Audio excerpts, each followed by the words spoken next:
ایک نوجوان میرے پاس آیا، کہا جی میرا بیوی سے جھگڑا رہتا ہے، بہت سخت ہو جاتا ہے، مجھے کوئی تعویذ دے۔ میں کہا یار میں تعویذ والا پیر کوئی نہیں ہاں، لیکن ایک بات سن لو، بیوی پہ تعویذ اثر نہیں کرتا، جو مرضی تو لکھو۔ اور آپ سے بھی کہتا ہوں، یہ جو بیٹھے ہیں نا عامل، یہاں بھی بہت ہیں، ہاتھ جوڑتا ہوں، یہ سب فراڈی ہیں۔ نہ اپنا وقت ضائع کرو، نہ پیسے ضائع کرو۔ میرے اوپر سایہ ہو گیا ہے، میرے اوپر جن ہو گیا ہوا ہے، میرے اوپر کسی نے جادو کر دیا۔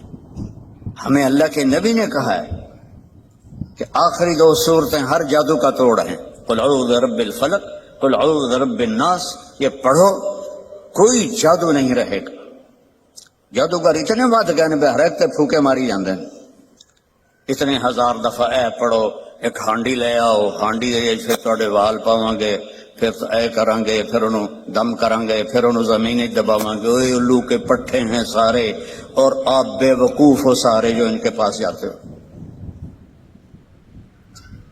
جس کو رب نے قل اعوذ برب الفلق قل اعوذ برب الناس کی صورت دی ہو، وہ اس کو پڑھے اور آیت الکرسی پڑھے، اس پہ جادو ہو ہی نہیں سکتا۔ اتنے لمبے لمبے وظیفے بتاتے ہیں۔ دیکھو میرے نبی کا وظیفہ سنو۔ ایک شخص آیا، یا رسول اللہ میں چاہتا ہوں میرا رزق بڑھ جائے۔ آپ سب چاہتے ہیں، میں بھی چاہتا ہوں کہ رزق حلال اللہ دے، کھلا دے۔ سوشل میڈیا دیکھو، وہ کتنے وظیفے بتا رہے ہیں، اور میں نبی کا وظیفہ بتاتا ہوں، سب کر سکتے ہو۔ آپ نے فرمایا ادم علی الطہارہ یوسع علیک رزق، با وضو رہا کر، تیرا رزق بڑھ جائے گا۔ بتاؤ کوئی زور لگتا ہے؟ میں پچھلے 30 سال سے باوضو رہتا ہوں، جب سے میں نے یہ حدیث پڑھی، سوتا بھی وضو کے ساتھ، اور جب وضو میرا نہ ہو تو مجھے لگتا ہے کوئی چیز میرے اندر سے نکل گئی ہے، خالی خالی پن محسوس ہوتا ہے۔ وضو والے سے شیطان ڈرتا ہے۔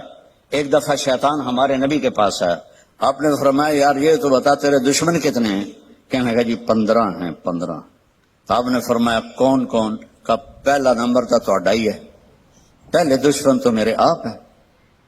پھر اس نے کہا وہ مومن اور مومنہ جو باوضو رہتے ہیں وہ میرے بڑے دشمن ہیں، ان سے مجھے بڑا ڈر لگتا ہے۔ وضو کر کے سو، موت آئی شہید مرو گے۔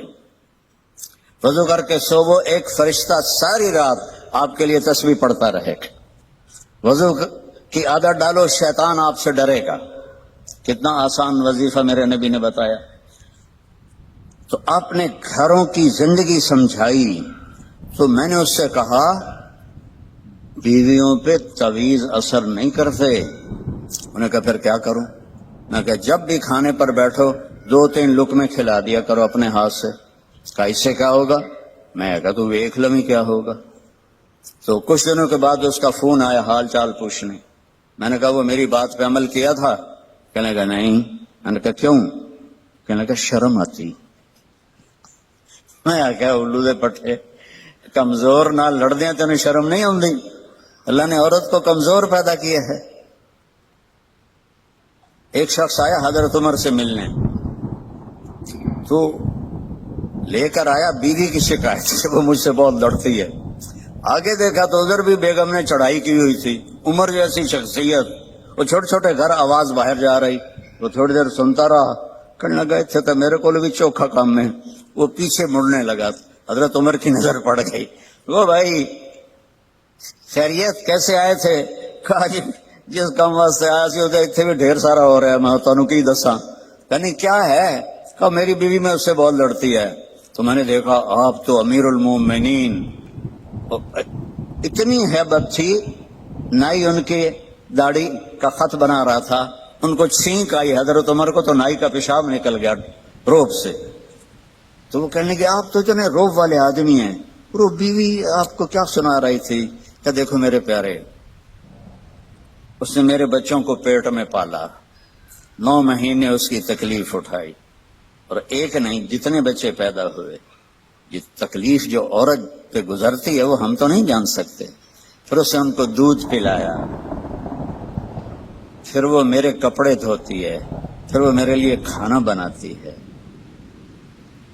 پھر وہ میرے گھر کو صاف ستھرا رکھتی ہے، تو اگر تھوڑا بہت وہ بول پڑے تو یہ تو بہت چھوٹی چیز ہے جو اس کا میرے پر احسان ہے۔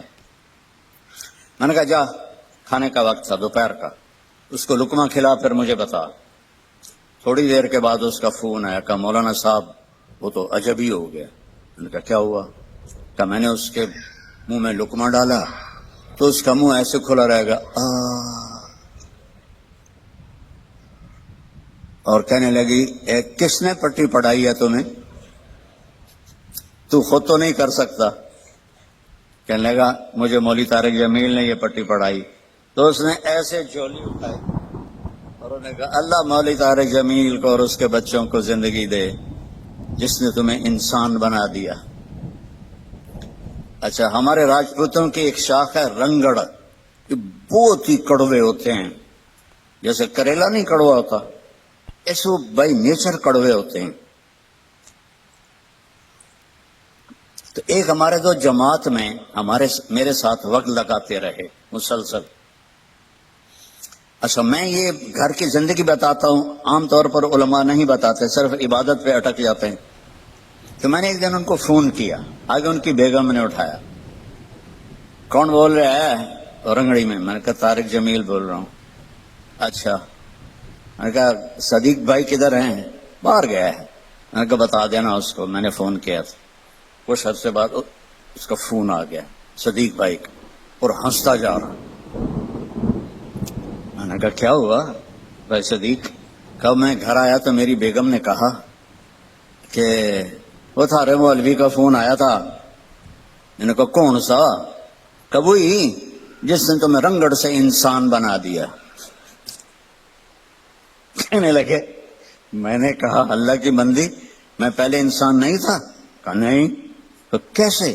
کہتا ہے بتا ہماری شادی کو کتنے سال ہوئے؟ میں نے کہا 27 سال۔ کہا 27 سال میں کبھی مسکرا کے بولا ہے میرے ساتھ؟ تو کہنے لگا میں سر پر جانے لگا کہ واقعی میں تو کبھی بھی اس کے ساتھ ہنس کے نہیں بولا تھا۔ میں نے جب 1999 میں شروع کیا حسنین کو تو میرے سامنے 3 چیزیں تھیں۔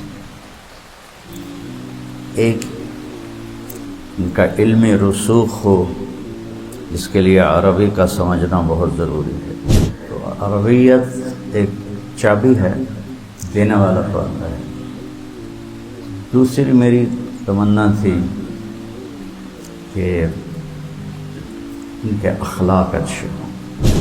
آپ سے پہلے جتنے بچے یہاں سے نکلے ان سب کی میں نے تعریف سنی لوگوں سے، اور ایک چیز جو میں اضافی طور پر اس کی زبردستی پابندی کرواتا رہا کہ صاف ستھرے رہو، خوش لباس رہو۔